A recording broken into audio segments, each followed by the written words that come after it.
अच्छा यार गाइस, रजत और विवेन, अब इनकी जो फाइट का मुद्दा है वो कहीं ना कहीं अविनाश पे आके अटक गया है। क्योंकि विवेन ने वहां पे वोटिंग में अविनाश का नाम नहीं लिया, क्योंकि उसको लगा कि यार ये एक सही चीज नहीं होगी अगर आप किसी को इस तरह से एलिमिनेट कर दोगे।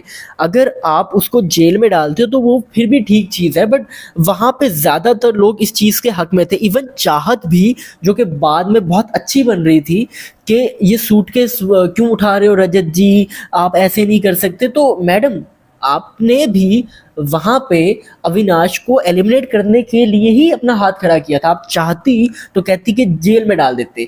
जब आप इतना कर सकती हो तो बाद में आपको उसके सूटकेस से इशू हो गया। तो ये जो भोली बनने की एक्टिंग मैडम कर रही है ना, ये मुझे अभी तक समझ नहीं आ रही है। पता नहीं क्यों करेक्टर से बाहर नहीं आ रही। हालांकि इसको काफी दफा समझा चुके हैं कि इस करेक्टर से बाहर आ जाओ मैडम, रियल लाइफ की तरफ आ जाओ, यहाँ पे असल में जो हो वो दिखाओ। बट अभी तक इस मैडम को लग रहा है कि फिल्म ही चल रही है और इसी तरह ही करना है।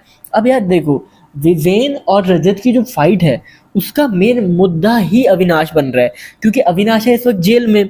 और विवेन ने वहां पे अविनाश को किसी हद तक सपोर्ट किया कि यार जेल में डालना ठीक है बट बाहर करना नहीं बनता। अब वहां पे होने ये वाला है कि अभी अविनाश ने खाना दे दिया था इन सबको रात का कि तुम रात का खाना खा लो, बट अब क्या होगा?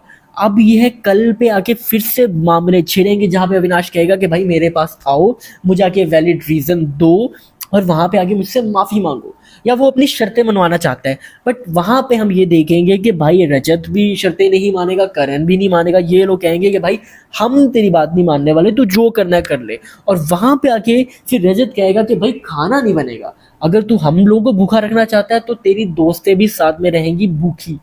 इस वजह से अब होगा क्या कि चाहत को खाना है, उसके बाद आपको पता है कि ईशा को भी और इन सबको खाना है। बट होगा क्या, एलिस, ईशा और चाहत, इनको खाने नहीं देगा रजत और कहेगा कि भाई किचन का चूल्हा नहीं जलने वाला। और आपको पता है कि विवेन भी उन्हीं लोगों में है जिसको कहीं ना कहीं खाने का अलाउड है, और वो अविनाश की नज़र में हीरो है। अब होगा क्या? अब होगा ये कि वहां पे विवेन को लगेगी भूख, क्योंकि ऑब्वियसली सारा दिन गुजर जाएगा और वो कहेगा भाई बात सुन, जिसको मिल रहा है हमें जैसे मिल रहा है ठीक है, अब तुम जाके बात कर लो। बात करके सोल्यूशन है ना, सारा भूखा रहना, खाने के होते हुए भी भूखा रहना तो नहीं बनता। और मुझे इस तरह से तरिया ना दिखा के भाई खाना नहीं बनेगा, किचन में नहीं जा सकता कोई, तो मैं तो बनाऊंगा और परोसूंगा भी, तो तूने जो करना है तू वहां पे कर ले। और इस बात पे रजत बोलेगा कि तू विवेन डिसेना होगा, मगर यहाँ पे आकर ना अगर तू खाना बनाएगा तो मैं तुझे बताऊंगा। और यहाँ पे ये है कि अब विवेन नहीं बर्दाश्त करने वाला, और ये मजे की फाइट होने वाली है क्योंकि दोनों तगड़े बंदे हैं। ठीक है, अगर इनकी फाइट होगी तो पता चलेगा कि कौन तगड़ा है, क्योंकि रजत को अभी तक ऐसे ही लोग मिले हैं जो उसको जवाब नहीं दे पाते। अब कोई विवेन डिसेना जैसा मिलेगा तो इसकी बैंड भी बजाएगा, क्योंकि रजत को लगता है कि भाई मैं हर जगह सही कर रहा हूँ।